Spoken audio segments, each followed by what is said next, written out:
Imagine sitting on over £500,000 worth of trading cards. Well, today my guest is just that.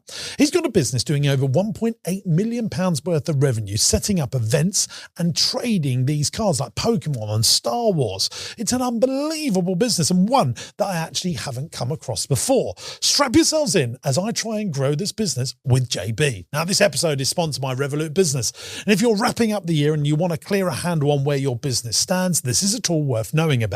There's also a £200 welcome bonus up for grabs. I'll explain more shortly. Welcome back to the Business Broadcast. I'm James Sinclair. You can follow me on Instagram at James Sinclair Entrepreneur. And you are? I'm James Burt. You can follow me at James Burt Official. Are you still allowing that intro, Chuds? What you? Oh, he's giving it a thumbs up, guys. He's allowing it. Who are we talking to today, JB? Come on, tickle our taste buds. This one went. Jimbo actually said when we were breaking down how much this is. Well, I won't even say what you said because you're like, no way, basically, but a ruder version of that. So we're speaking today to Tommy. Will you stop wiggling the bloody microphone? Sorry, no, this was moving. That's because you touch it all the time. No, shush, you're like a kid with a toy. And this is now tight. That has not moved the whole time. If you don't, no touchy, no movie. Got it? Anyway, this guy, Tommy Roberts, has created a business. I thought you said Tommy Robinson. No, that's what I was thinking. Don't say Tommy Robinson. Tommy Roberts has created a company. Well, he's created two companies, actually. Organised Play Events Limited and Game Corner. Organised Play has been going for 6 years. Game Corner has been going for 1 year. You can find out more information about them by organisedplay.events. That's where you can find their website. Doing 150,000 squiddaroonies a month in the gaming space. He has got 19 members. This is real. It's not selling Nintendo Switches and stuff. No, this is, I would say, it's like IRL. This is in real life stuff. So I think it's sort of like organised games for things like Warhammer, Pokemon, like card game, like when fancy he like hires out a place. Dungeons and Dragons. Yeah, by the looks of it, it's like big sort of like arena-y spaces, and then you know, like a Stranger Things fan. I absolutely love it. Oh, I love it too. So it would be like that. The kids in Stranger Things who would be going to this event. Yeah. If it was real life. Are you a Stranger Things fan, Chuds? Did you watch the new? Have you seen the new one? Yeah, we're caught up. We're waiting for the new episode. No. No more. No spoiler. Didn't your missus wake you up at but she's 5:58 to watch it? Absolutely loves it. I didn't get the hype about it until like 3 weeks ago. It's the characters, isn't it? That's just amazing. It's the richness of the characters. It's the story's so good, but the characters. Oh, it's just brilliant. Anyway. Why do you think it is, Chuds, as a film maker? Why do you think Strange Things is I love the soundtrack and the visuals, and it's very culturally relatable to a lot of people. Everyone goes to school, everyone's got friendships, coming of age story, bit of action, bit of drama. It's got everything you need, isn't it? It's probably just a little bit younger than Chuds' demographic, but I remember younger than my demographic. No, it's not. No, but it's about families, isn't it? The mums, the dads, everyone's involved. It's about a community. It's like you can relate to all the characters. You don't have to be 14. It harks back to our childhood, though, the 80s. Like it's got you're a bit older than me, Strange Encounters. It's got E.T. It's got Goonies. Yeah. There's lots of like elements of that. Well, you don't know why it feels familiar, but you're like, why do I feel familiar? It's just that I think the characters make it. I mean, the story is always good, but you know, the character. There's so many good characters. Yeah. You think of a lot of films like maybe Lord of the Rings or Harry Potter. There's certain good characters, but I love there's not my favourite in Stranger Things. Like I like a lot of them. Yeah. You can't have a favourite in that, can you? No. I mean, I love Dustin. I love Steve. Yeah. I love Sinclair's sister. You know, she's great. I just love them all. It's very good. So these kids will be going to one of Tommy's events. That's what I think that they do. Oh, trading guy. Yeah. Here you go. Here's the explainer. At Organised Play Events, we specialise in delivering high quality, large scale events and tournaments for the toys and games industry with a strong focus on trading card games. There you go. So that's what these guys do. But as always, when we talk to people on this podcast, he's got some challenges. Challenge number 1 is time management. Challenge number 2 is delegating, finding staff. He's also doing the accounting and managing the bookkeeping, and he's VAT registered in 5 different countries. And his third biggest challenge, which I think is a lot of businesses' biggest challenge, is their cash flow. We asked Tommy, where do you want to be in 1 year's time? He said he wants to get all the staff up to have an ability that I don't need to focus so much on the business and look at buying new opportunities as well as having more time to myself. What does a business look like when it's finished? We didn't get an answer for that. Do you make the profit you want to make? And if so, what is it? It says currently all the profit is reinvested back into the business's growth. And then we asked him finally, how do you spend your day-to-day time in the business? And he said, it can change massively on a weekday basis. I travel a lot. I jump between a store in Bristol and the events agency in Leamington. Oh, so he's actually got bricks and clicks. He's got a physical location, which we'll talk to him about shortly. So that is his challenges. Then he's got some questions that he'd like to ask for you.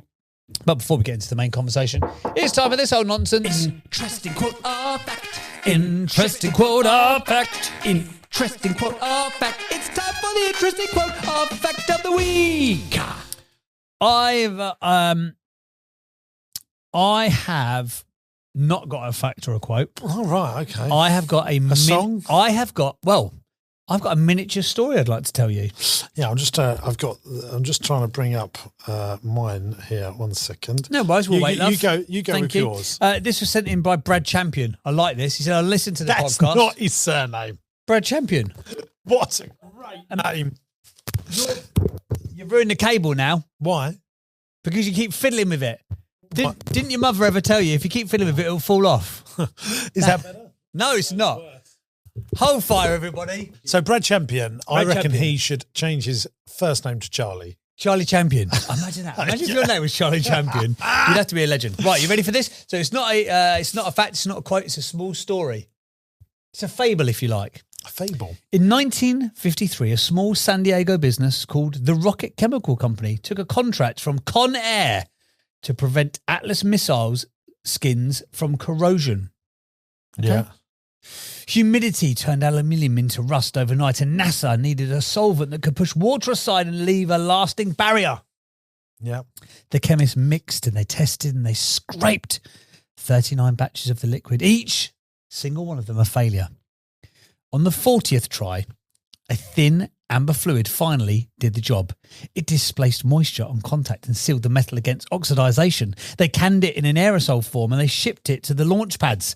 Plant workers started pocketing the cans. The stuff not only saved rockets, but it freed stuck bolts, silenced squeaky doors and wiped grease clean without leaving any residue. Word spread throughout the machine shops and the garages, and by 1961 the company put it on store shelves and the sales climbed as mechanics and homeowners found dozens of uses, from lubricating Don't locks, reveal the name yet. Let people guess it. cleaning battery terminals, and even loosening chewing gum from hair. The formula stayed the same, locked in a vault and known to only a few still to this day. The company renamed itself in 1969 and the blue and yellow can reached every single continent. What began as a missile armor ended up in every toolbox on Earth. The 40th working formula saved all the rockets, so they named it WD-40. They named it WD-40. You have no idea what the future holds. The thing you're working towards right now may not be the winning lottery ticket, but it could be crucial in getting you to that ticket. Imagine if they'd given up at Formula 20.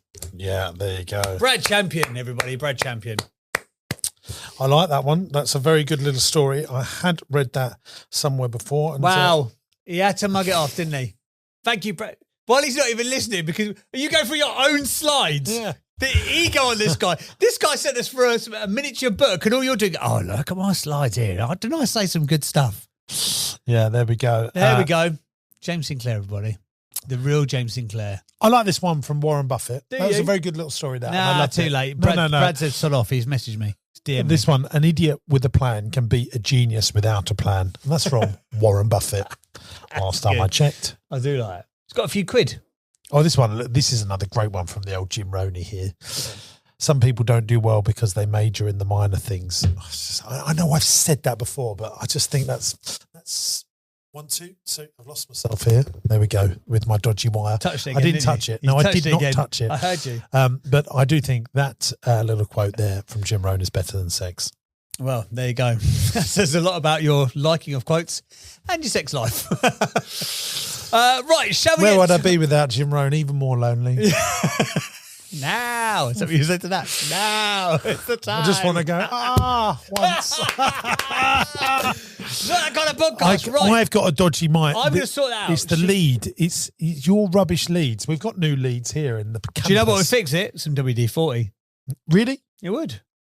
What's going to make it It would, more wiring. It would. There's probably some grease or something in that cable. The end of the year is when business owners realise just how much time they've been juggling payments, receipts and spreadsheets. Revolut Business brings all of that under control and helps you start the new year strong. You can track spending in real time, automate your expenses and instantly issue cards to team members with custom limits, all from one simple dashboard. Plus, it plugs straight into your accountancy tools like Xero or QuickBooks, so closing out the year doesn't turn into a paperwork nightmare. If you want more clarity, better control and less stress heading into 2026, sign up to Revolut Business at www.revolut.com/RB/James. Do that before December the 31st, 2025. Put some money in your account and you'll receive a £200 welcome bonus.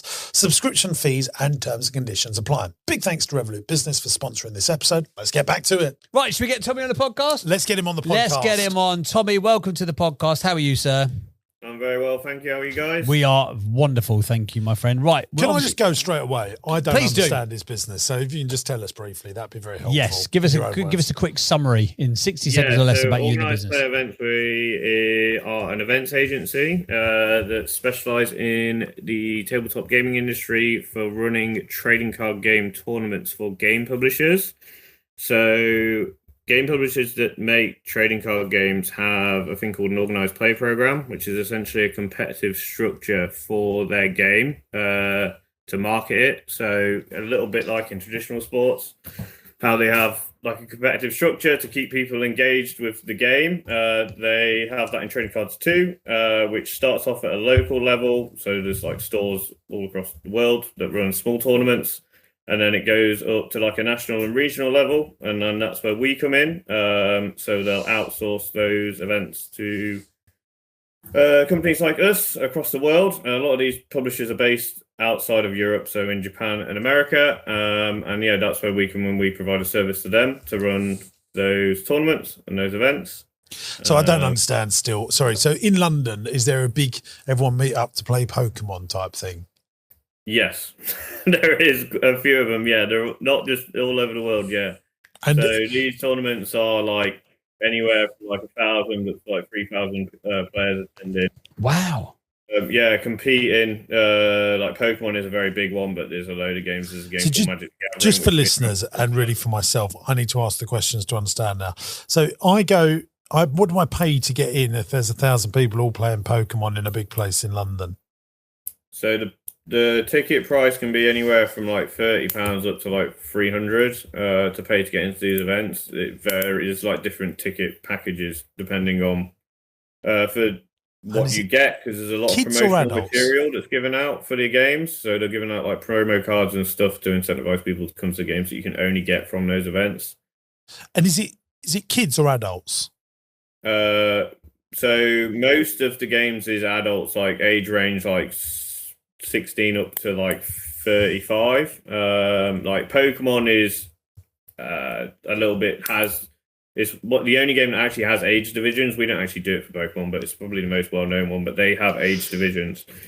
But by far the biggest age division, even in Pokemon, is for 16 and above, and then it's people of all ages, to be honest. But we work with a Star Wars game, which is mainly all people in their 20s and 30s, and then we also work with Bandai, who make games for One Piece, which is an anime, and Digimon and Dragon Ball, which and then that's slightly younger, but still mainly like 16 to 30-year-olds. I'm still struggling to understand this. Sorry. So I want to play the Star Wars game. I go to London. I'm between 20 and 30, and I've paid between 30 and £300 to play the card game. Yeah. So you're competing in a tournament, which is, I guess, like similar to how a chess tournament works. You play got it. Yeah. Chess rounds, and then so everybody plays X amount of games. If you win a certain amount of those games, you then advance to a single elimination bracket. Then that happens. And what do you see? Some of that money that you pay to get in go into a prize draw? No, so all of the prizes for the games that we do are promotional cards or promotional material. So like some of there's quite a big secondary market for trading cards. So some of these cards are have quite a bit of value to them. So there is no cash; it's all promotional materials. Now, like for competing in the events, you'll get participation promos as well, which are promotional cards that are provided to us by the publisher to essentially incentivize people to come to these events. So that Star Wars game, did you have to get permission from Disney to do it? Well, the publisher is officially licensed by Disney to make the game, and then so we have to act under some of the licensing agreements that they have with Disney. So who pays you? Are you taking the ticket revenue? Are you getting paid by the publisher to put the event on? Bit of both. Bit of both. Okay. So it depends on the structure. Yeah. So depending on what we can offer in terms of like a ticket price and the amount of tournaments we can run, because we'll run like a main event, which is the main tournament, and then we'll also have a load of side events around that, which are for people to play if they get knocked out of the main event, which we also charge a ticket price for that as well. So depending on the structure that is provided to us from the publisher will depend on where the revenue comes from, but it's usually split between the two. Because they're working with the licenses, like sometimes it can be quite strict what we can and can't do, depending on what license we're working with. But then on top of that as well, we also have vendors at the events. So because there's quite a big secondary market for it, there's a lot of stores, which is also kind of segues into my other business, which is a store that buys and sells trading cards. But we have vendors attend the events that we charge them to be there, and then they will set up a stall selling the cards to the players and attendees. Right. Okay. And do the tickets sell out very quickly? Is there strong demand for people to go to them? Yeah, usually they sell out like straight away for most events. So the events a lot of the times are capped based off the amount of materials that we're given from the publisher. But like most events sell out within a day or within a week of going up. And is it largely men or mixed? It's mostly men, yeah. Again, it depends on the game. So like we work with, there's a Disney game called Lorcana. That one's a little bit more diverse. It's still slightly heavier men, but some of them can be like 90-10 men, and then others can be like 60-40. Fun. And do people play this at like a professional level? Do you get like professional Dragon Ball players? Yeah. So really? Yeah, you get pros who do it at a professional level. Like some, it depends on the game and depends how big the game is, but like especially because some of the promotional cards are worth quite a lot, like that's where they're getting a lot of their value from, is from getting those promotional cards. And it is now kind of growing to be more like esports. So over the last like 5 years, it's grown a lot. Like 5 years ago, a big tournament, 1,000-player tournament would be considered huge, but now that's just kind of like standard. And we're getting to the point now where we could potentially have events of like 3,000 to 5,000 players. Where do you hold them typically? What sort of venues? So anywhere that's got a large open space that's got good travel links. So like convention centres. We've done stuff at like the NEC, Liverpool Exhibition Centre. We did one literally last weekend at the Royal Highland Centre up in Edinburgh. To paint the picture here, can we make sure in the edit that we're putting some of these pictures on that JB's looking at? Because I don't think you understand it. These venues are colossal, aren't they? There's literally thousands of people playing these games. Yeah. So photos we're looking at. I mean, it's like some of the challenges that we face when finding venues is actually finding places that are actually big enough to hold the amount of people that we have, because the games are played like 4-person on a 6-foot table. So you can imagine, obviously, if we're running a 2,000-player event, we need 500 tables just for the players, not including anything else for like all of our tournament operations and stuff like that. So, and is it always weekends or is it weekdays?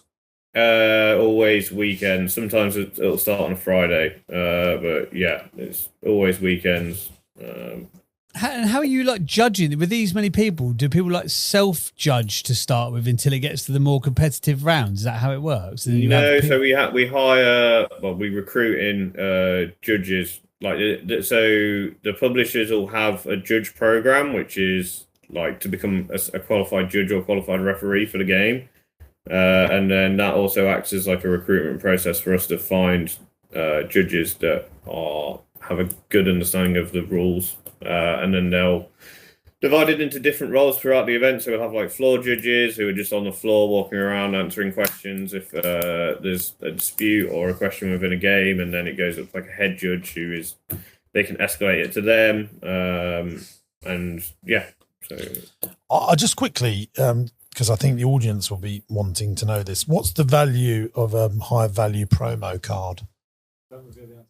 Honestly, it can range from anywhere like from 100 up to like 10,000. Okay, have I ruined that, Chuds? No, £100. Yeah, like some of the Pokemon stuff, especially, can be very expensive. But can I just ask, if I had a card for £10,000, a high value card, could I convert that into cash today if I had it, or would it easily? I suppose that's the word.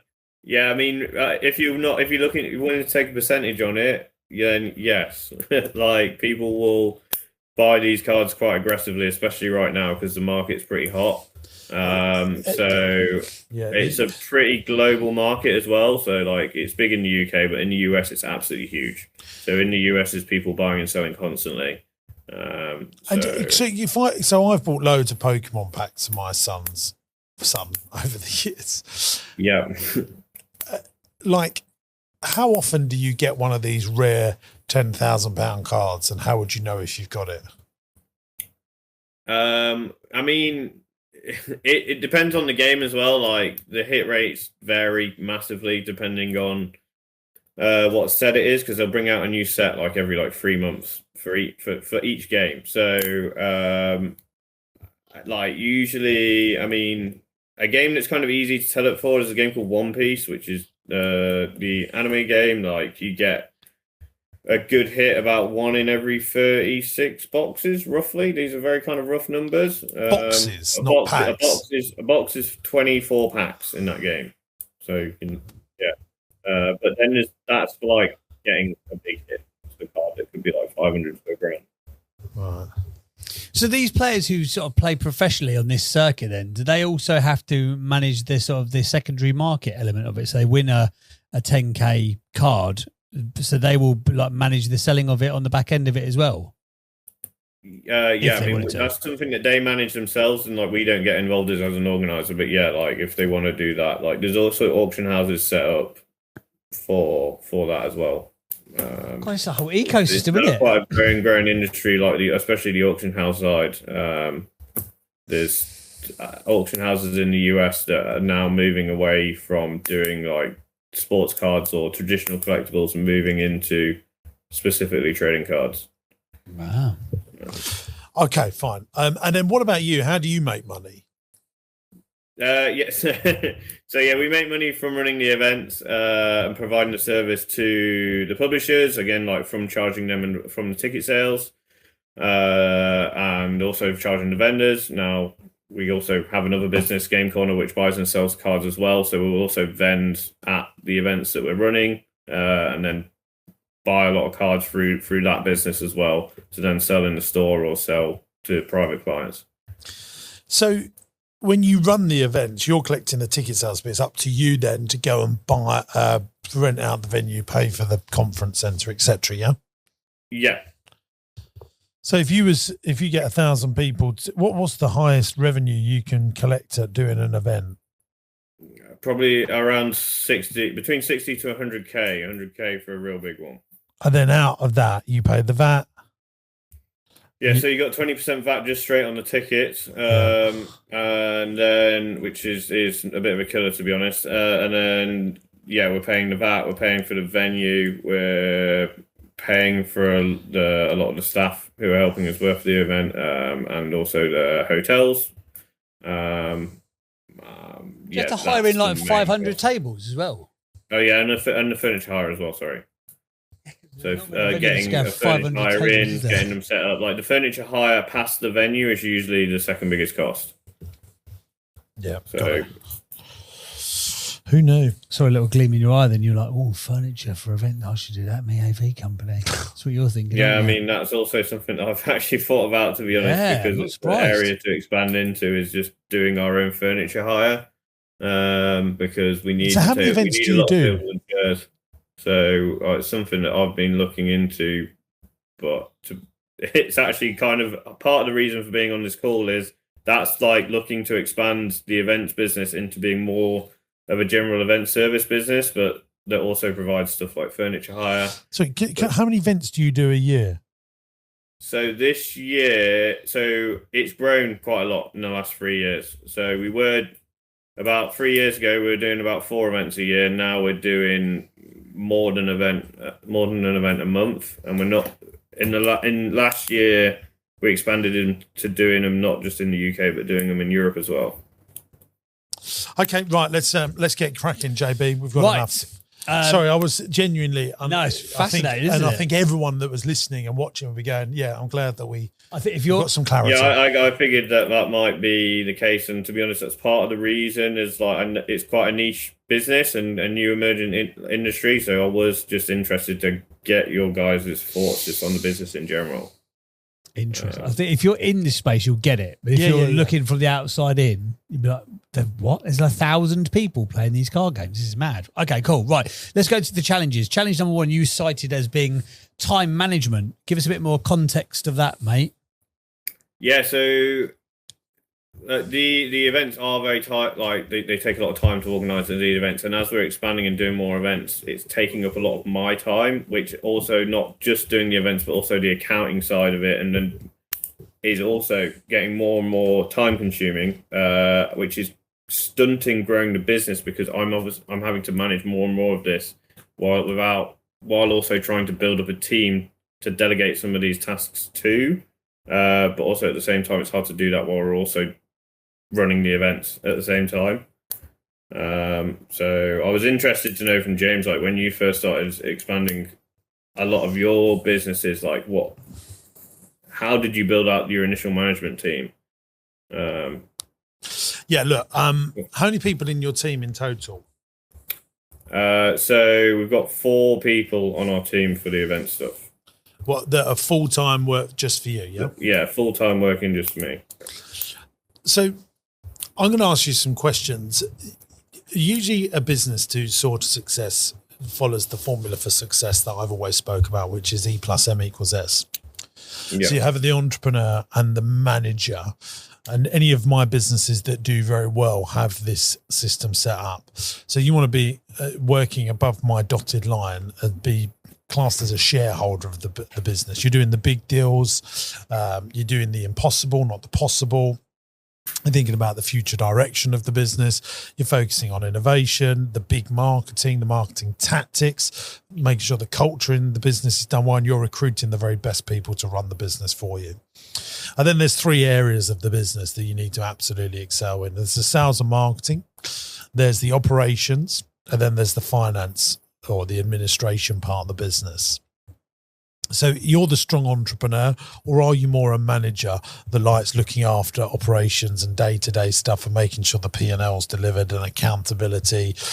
You're making sure that organisation is there. You're making sure systems and processes are there, and you like things to organically grow, and you don't want to rip the world apart. You're just like a really good, well-oiled machine system. If someone was looking at you, they go, that guy's an engineer. Or would they look at you and go, that guy's a visionary? Where would you? The visionary more side of it, like that's kind of, I built the business and got a lot of the work from that side of it, and then I've created this business, but now I'm doing a lot of the managing now. Right. But I'd rather not be doing that. Well, good. Well, no, that's good. So you need to make sure that you're above the dotted line, that you are the entrepreneur of the business. You're working on innovation, marketing, culture, recruitment. You're working on the very big deals. You're making the impossible happen. You're deciding on the direction. That takes a lot of mental brain power.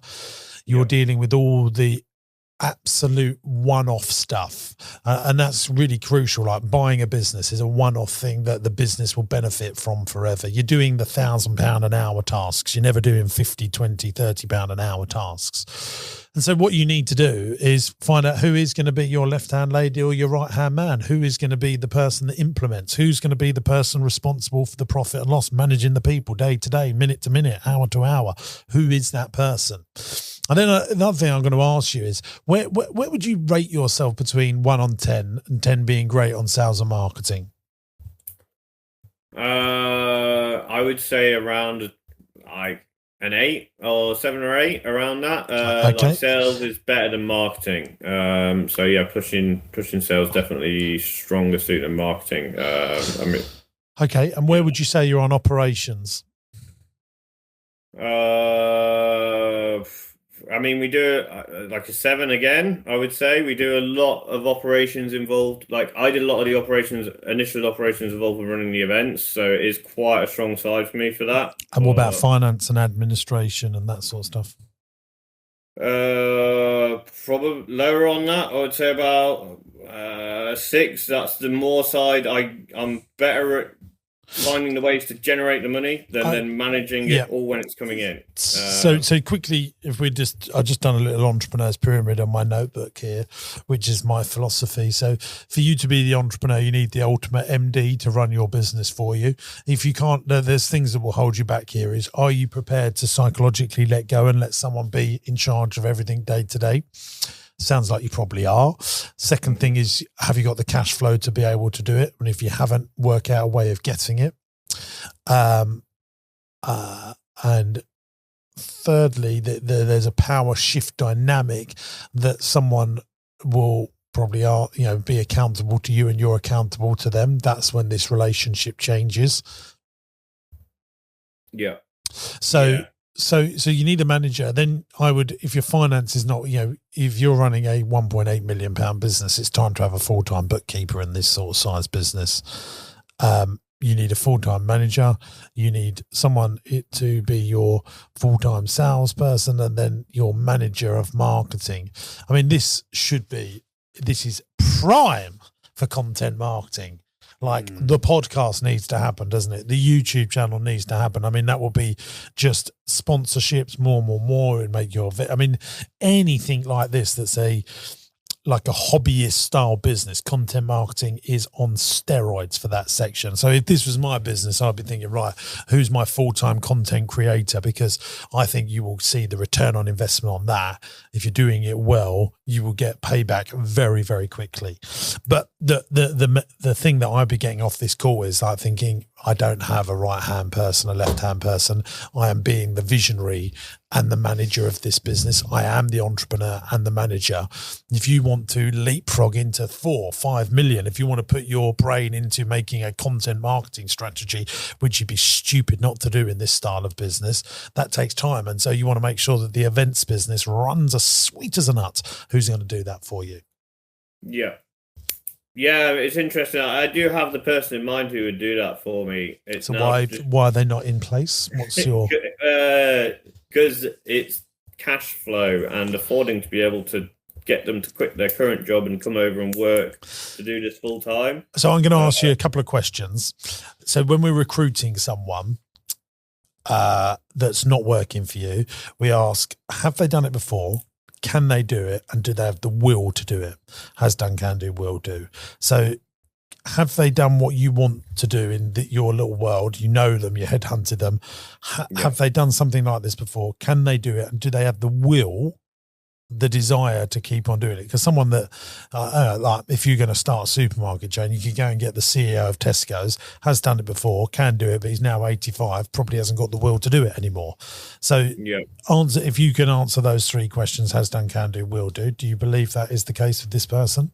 Yeah, this person is someone who's worked on the events alongside me since the beginning. So they know it very, very well. They already know the insides and outs of the business, and they're motivated to come over and do it. So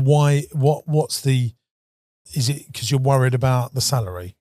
Yeah, pretty much, yeah. Because and from their side as well, like knowing what they already get paid, it's just that it's difficult to make that leap to bring them in.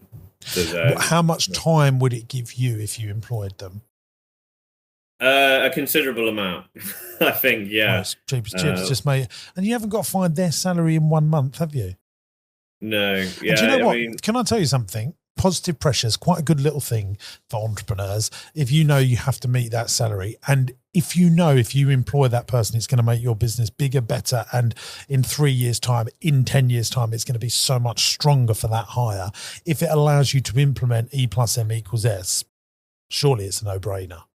And you know what? If it doesn't work out after 90 days and you can't afford it because you made a wrong decision, I'm afraid shit happens. Yeah, that's a very valid point, yeah. And you don't want to get to the end of the days, do you, and go, shoulda, woulda, coulda.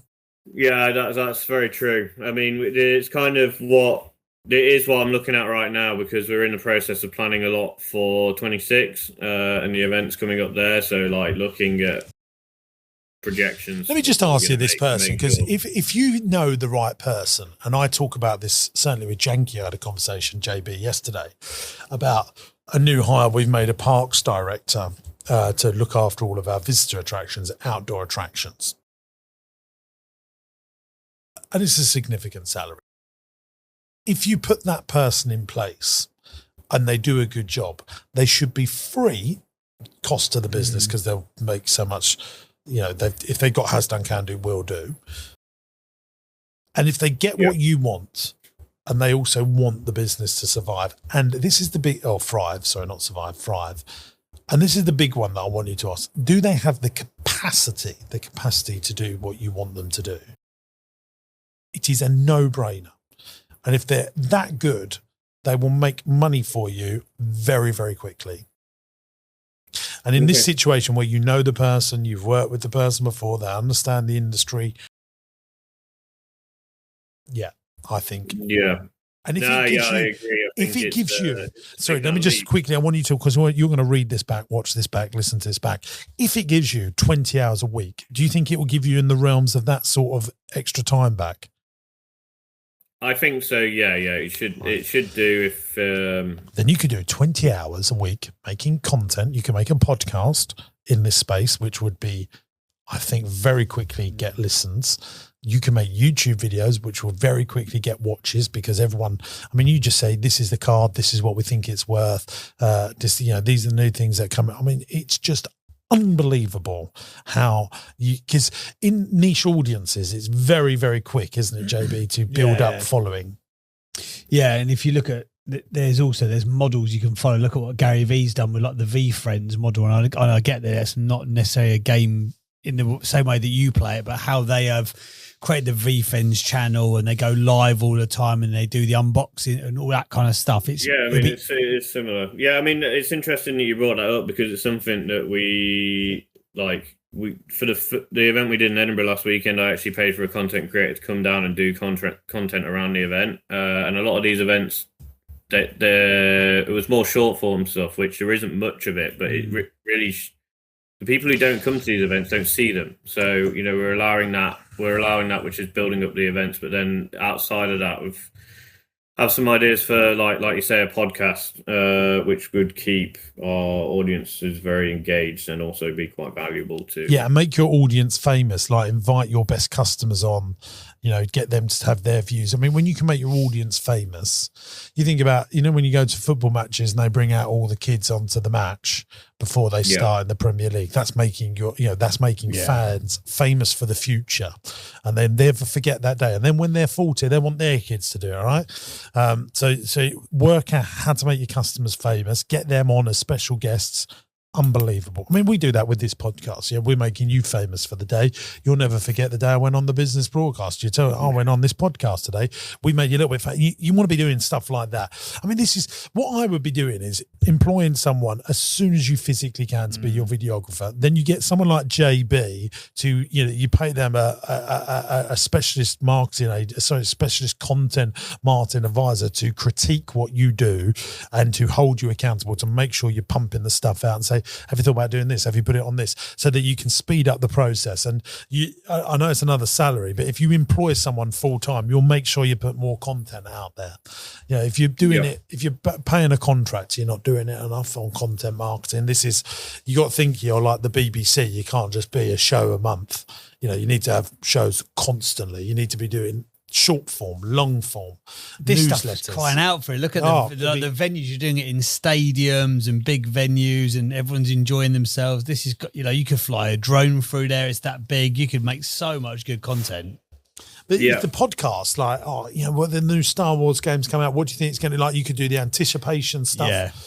We work with a lot of. We also live stream the events as well, so the whole tournament is live streams, which we get content off that. But everyone can do that. Because but thinking like we work with the casters, like professional casters in the industry who are quite good. You invite them onto the podcast so that and then you say, we'll meet you at the event. Like what I'm doing here and what JB's doing here, like this isn't, the easy thing to do is, let's just have a conversation at one of our events and do a podcast at one of our events where there's 300 people there. But you're only doing them once every month. Content works when you're doing it very, very, very regularly. And the payoff for this industry would be, quite frankly, possibly more than anyone else that's been on this podcast. Yeah. Yeah.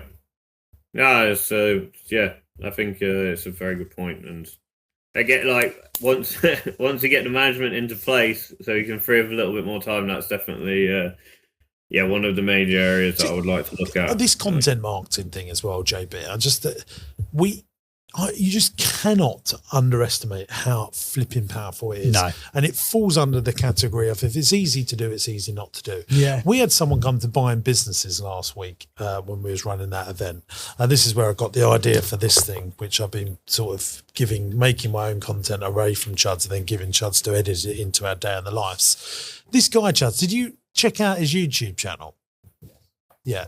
So this guy has got 180,000 subscribers. And guess what he sells? Are you ready for this, gang? Foam.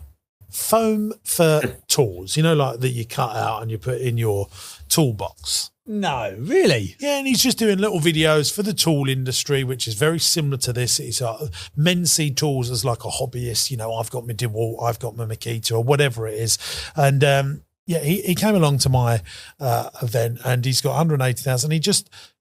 subscribers, and he just films him doing up the factory, making foam and doing stuff like that.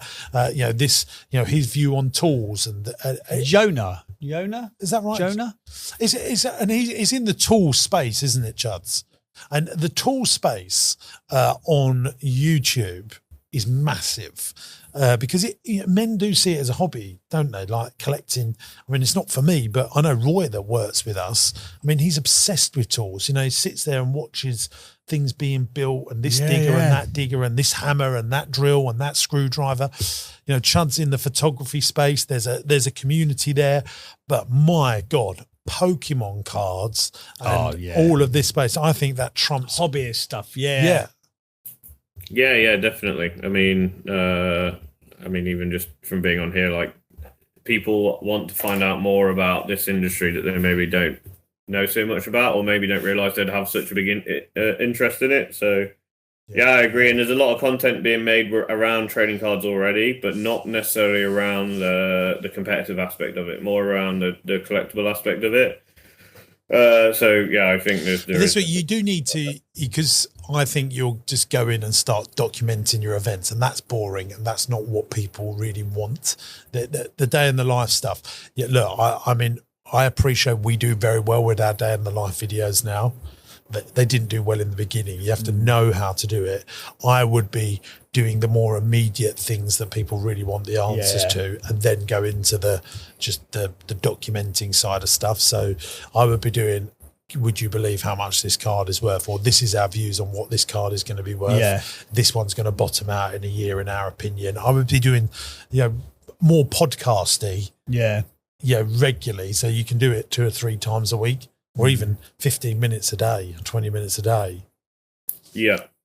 Because I don't want you to use the excuse, we're only going to make content when we've got an event on. No, I think, there's a lot of like key figureheads within the communities. Yeah, and you want to interview them. Can use that can be interviewed and gain exposure for them and create storylines for the events as well.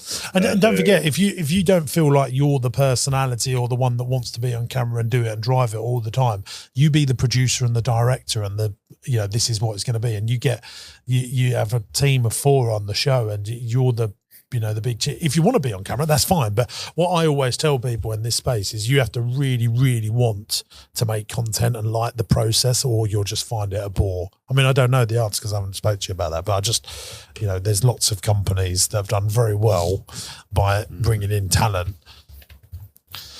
Yeah, I mean, that's kind of the angle that I would want to take on it. I don't hate being on camera, but I think that there's a lot of talent within this area that would be better suited for doing it than me at times. While I would do some stuff myself, like I know there is a lot of personalities within this industry that would be interested in becoming involved with stuff focused around the events that we run. The joke of how much of an opportunity this is for this particular business. Yeah. It's like you with the, and whilst I think you should definitely look at the talent for like the gaming side of it, I think for the gaming industry bit of it, like you would go to an event and you'll talk at the opening, or you would to start at the opening of an envelope if it was in farm parks, attractions, daycare, nurseries, soft plays, and those sorts of things. I think you could use your personal brand to, because I can see on your site you do like consultancy services. But I think that when Disney or when a Banzai, whatever they're called, releasing a new range of games, obviously you've already got the inroads with those. But if you're the person who is famous to a few in that sector within the business of those games and those game tournaments, then you're more likely to get that gig. You'll get the big annual thing in Rome that I could see you documented recently. All that stuff will come to you more easily and more frequently because you're the person who's famous in that sector, in that very niche space. So not just the gaming content. I think you should be making gaming industry content so that you are famous within that little subsector. And if this was my business, I would absolutely be doing a newsletter that goes into a magazine. And don't forget, if you do printed magazines, there's no VAT on them. Okay. So if I was doing your events, I would say buy a magazine and get a ticket to my event. And you have, because books and magazines don't have VAT on, so make sure the VATs and the magazines and books that you sell have a good value, and then give a free ticket if you buy one of our books. Yeah, that is interesting. I didn't know that. I'll have a look at that. Even with the marketing email, it's something we have quite a large marketing email list from just selling tickets. But the other thing as well is this would absolutely. Sorry, I was just a bit on fire here. Sorry. You could do a digital magazine, right? That people pay a subscription for, that there's no VAT on, and when they're subscribed to your magazine, they will get entry to all your events if you're doing 12 a year. Yeah. And then you don't have the VAT on the tickets because it's free as part of it, as long as you're a subscriber. Okay, that's interesting. Yeah, that makes sense. Yeah, I'm not giving tax advice here. You need to go and check with your own accountant. Yeah, I get where you're coming from though. So yeah, but you need to make sure that you can't just have it's got to be a good magazine. It's got to be genuine. It's important. Yeah, no, we actually recently just did a first blog post on our website, for which the goal from that was to start looking at turning that into more of a I don't know if you ever speak to me and talk about the 4-company philosophy, which just works beautifully. The company you are today, the company you want to be. Number 3 is a media company. Number 4 is a property company. So the top 2, 1 and 2 are fast pound companies. The one you are today, what does it look like today? Where are you currently? Company number 2 is where you want to be in 3 and 10 years' time.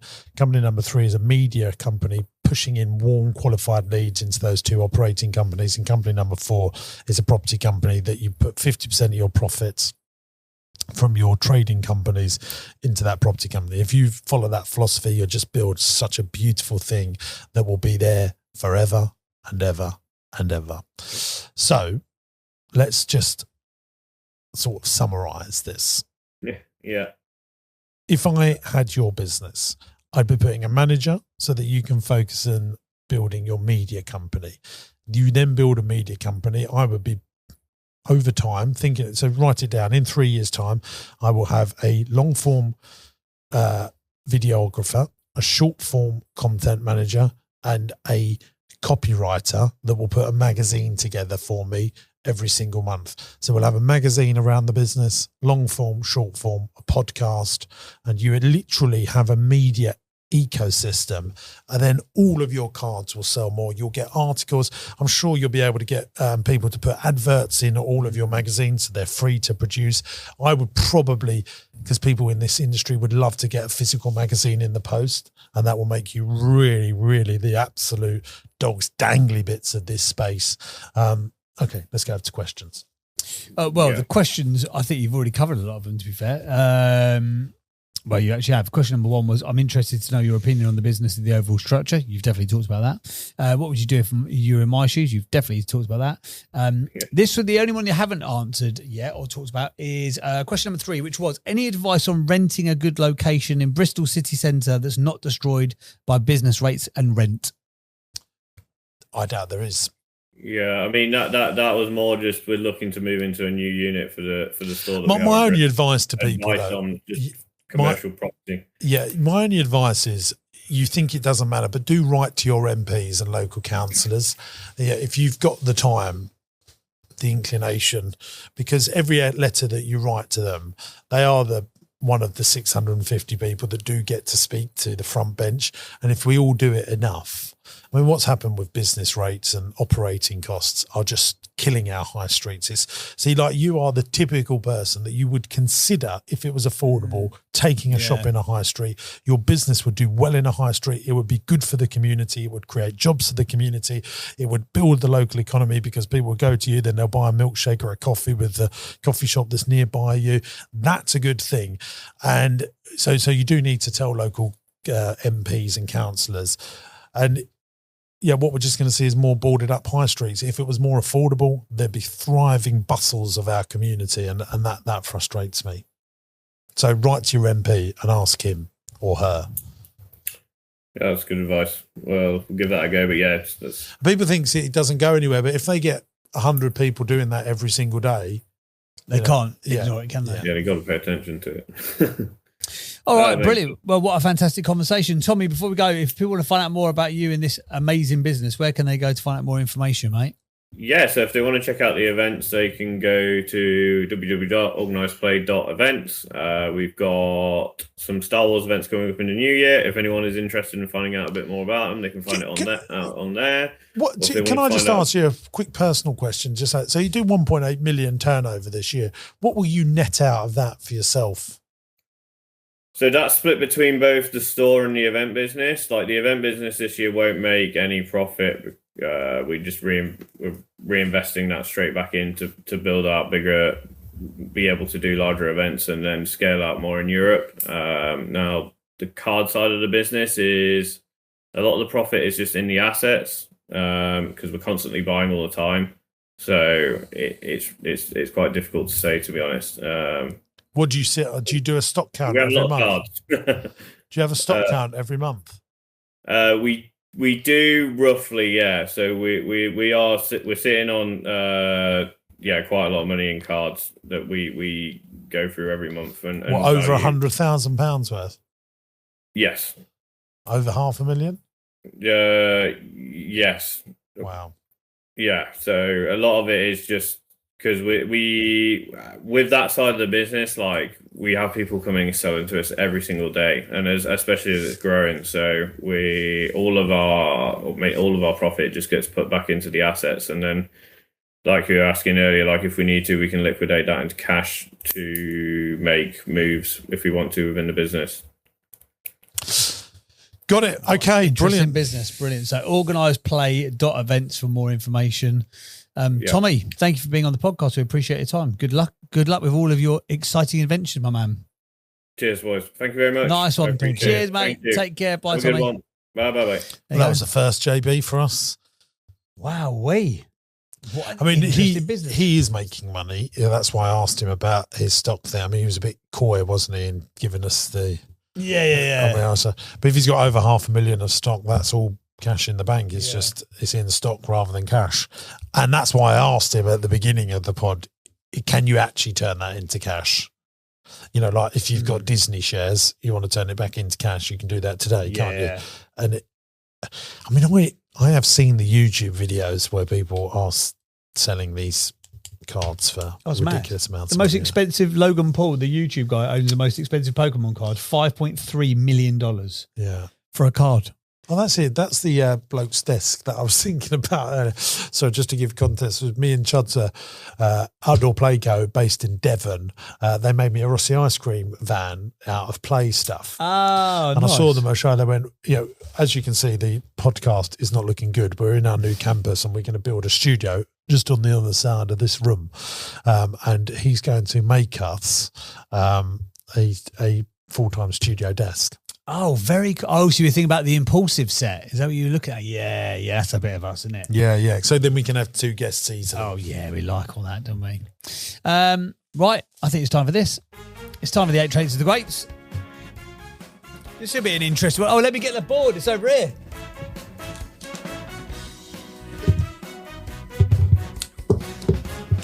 All right.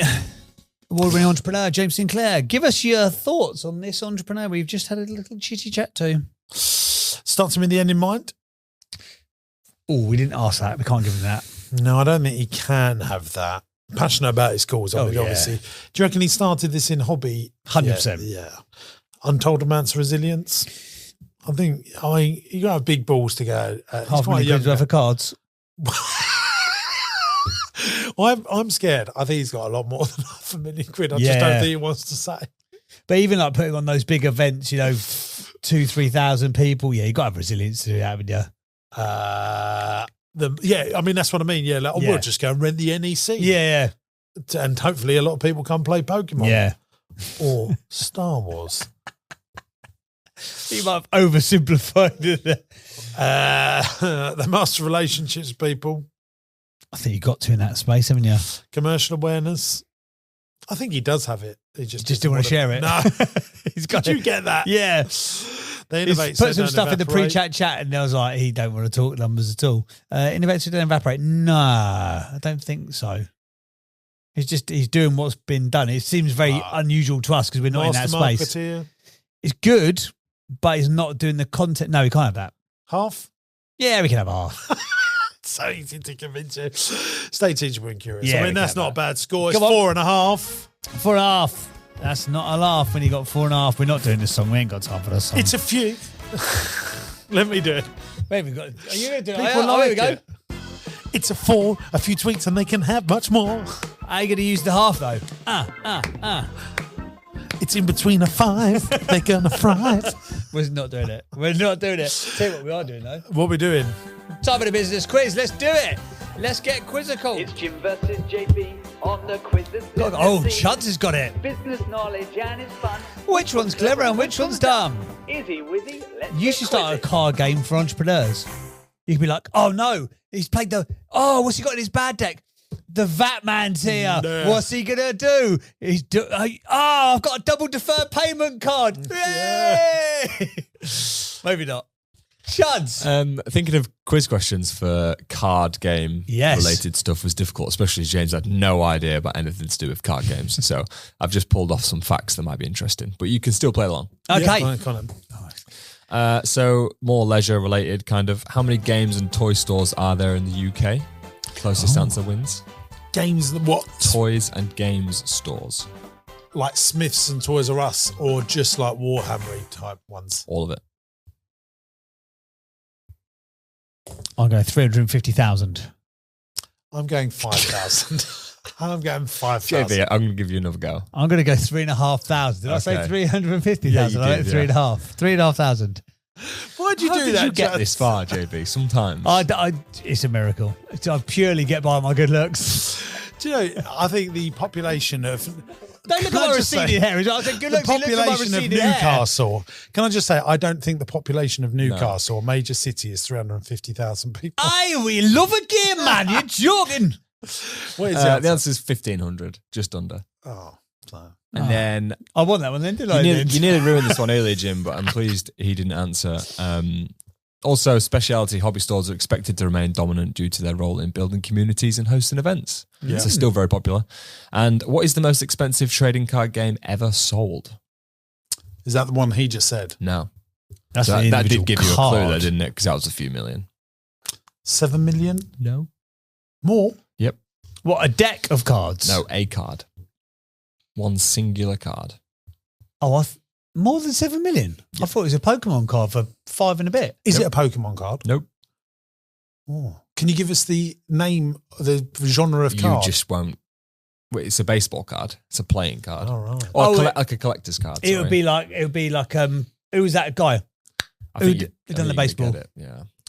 Babe Ruth. It'd be a Babe Ruth edition it's, one. 1952 Topps. So Topps is the brand of cards.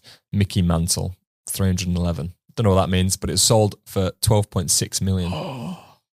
There you go. That's all I've got for you. Thank you very much, Chuds. Did you get all? Do you know? Did you ever get into this? Yeah, as a young man? I loved playing Yu-Gi-Oh growing up. I think I've still got a little collection of Yu-Gi-Oh cards somewhere. What is Yu-Gi-Oh? I find people who play card games are interesting people. What is Yu-Gi-Oh? Is that a Pokemon Yu-Gi-Oh offshoot? Is a Japanese, I would say cartoon, but that's probably underdoing it. It's like anime, Japanese storytelling, fiction thing. It's a magazine. Yeah. What did you do with it? You play it like Pokemon, yeah. But because the cards are so graphic and visually intriguing and the characters are fun, people want to collect certain cards. So do you play it with friends or on your own? Yeah, you play it with your friends. But the funny thing is about Yu-Gi-Oh, because everyone was 10, 12, 13, no one actually knew how to play it, but the cards looked amazing, so you just collected the cards. Obviously, people still play it. Just play it like Snap. There's in Chelmsford, I saw there's I don't know the name of the shop, but it's like a weekly thing that you go and play Pokemon, play Yu-Gi-Oh, play Warhammer or whatever. There's more and more of them popping up, actually, isn't there?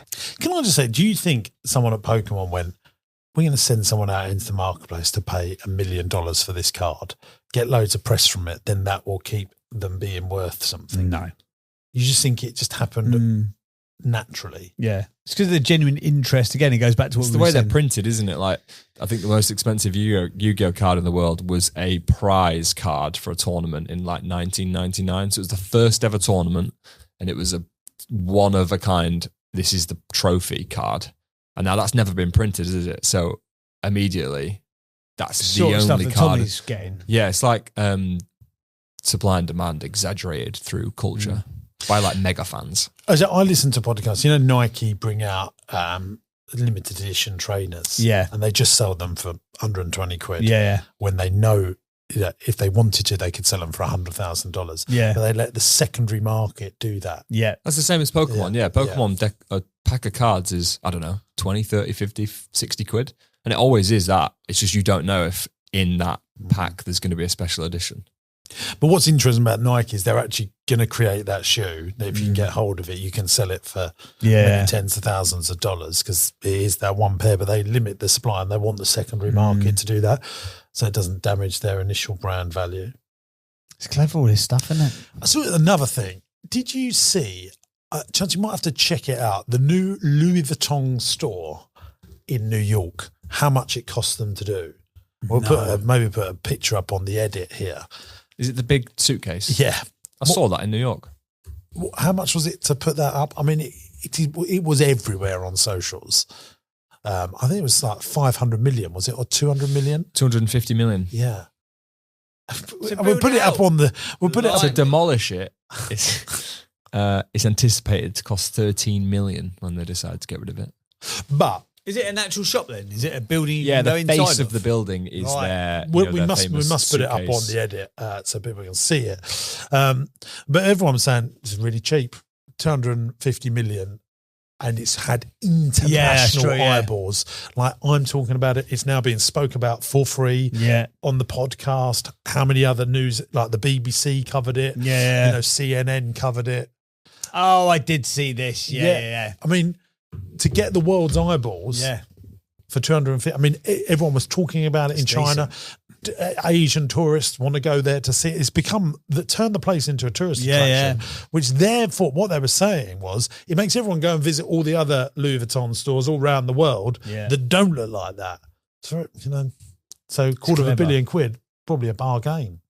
There's a lot of other, Rolls-Royce do this. They will bring out an extraordinarily expensive car. Yeah, which therefore drives the traffic to their other cars and makes them actually look affordable. Yeah, so they did one last time around. It's called a boat tail.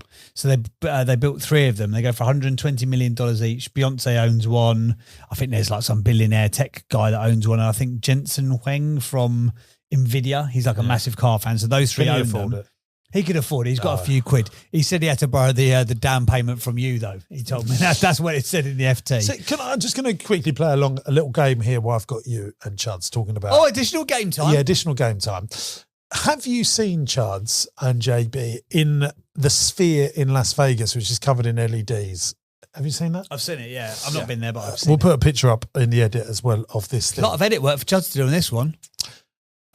Without cheating, Chuds, I see you both got your laptops. What do you think it's cost to put that in?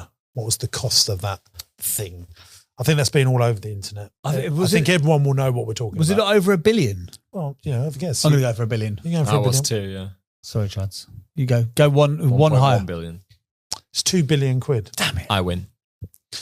Do you think? Oh, quid, not dollars. Do you think that's good value? If I went to Las Vegas, I definitely would want to go and see that. 100%. I wouldn't even care what was on. I just want to go for the experience of it being Would there. you go to that? Because I've seen some of the insides of that, the shows, like you two done a show in there. It Yeah, I looked. think so. They did the first one, didn't they, I think? Yeah, breathtaking. I just know sometimes I was thinking about where this is all full circle. So we're thinking about putting a big adventure play area in at Marsh Farm. Usually we'd spend £250,000 on that sort of thing. You know, people would love it. Blah, blah, blah. I was saying to Aaron, do you know what? If we spent that £250,000, people would go, oh, that's lovely. You know, our customers would go, they go, oh, that's really nice. If we spent £1 million and made a massive castle play area, Like the best playground in the UK. 4 times more expensive, Yeah. but probably would get 150 times more result. In Yeah, terms of yeah, it's ROI. true. And it's funny, isn't it, how the more unusual you are, if we invest in anything in Marsh Farm, that's lovely. Oh, that's nice. Yeah, we just put an upside down house in there. That'll be another. Oh, that's lovely. We put a carousel in. Oh, that's lovely. You have to really rocket it. The Sphere in Las Vegas, what are they expecting their returns over what period of time? Because 2 billion still, it's like made up money, isn't it? Like, what are they expecting that to make them in return? Well, I think Are they paying debt back on that? Did someone just like? I think That's they'll what get it matters, back doesn't very it? quickly, because you get you two in there for 20 nights and everyone pays ridiculous amounts of money. So they'll pay it back quickly. You think? Yeah, I think they will. But that Sphere, I'm sure the local government got involved on that. Because if you think about a shopping centre, it needs the anchor tenant for all the other tenants to do well. It needs the John Lewis. Yeah. It needs the Selfridges. It needs the Marks and Spencers for all the others to do well. If you think about Chelmsford, this where me and Chuds live, you remove John Lewis and you remove some of those anchor shops, very quickly that high street just falls apart, doesn't it? Yeah. And I think Las Vegas is a place where it needs those anchor things for all the other things to do well.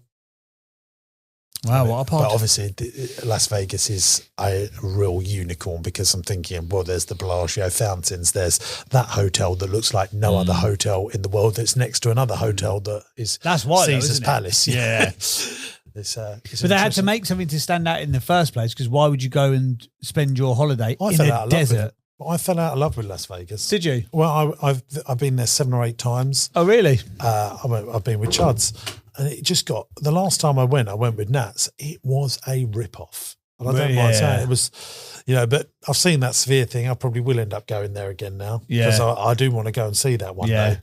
Because it's a unique thing. Stands out, isn't it? It's human beings so bloody annoying. Why do we care about that? Like saying, "Oh, I've seen this unique thing," but we do, don't we? Well, it's because it's part of the human experience, isn't it? To have things that are unusual. Well, that's it, gang. Thanks very much for watching. By the way, guys, if you would like to come along to one of my next events, the next one is Buying Businesses, isn't it, Chance? That's going to be in March. If you'd like to know how to buy There's a marketing event in January. And there's a marketing event in January. If you want to get some customers and you want to use the James Sinclair methodology, we're doing a whole day. Just on marketing? Yeah, just on marketing. Oh, you'd be busy for that one, won't you? Will we be busy for that? Buying Businesses is the signature one.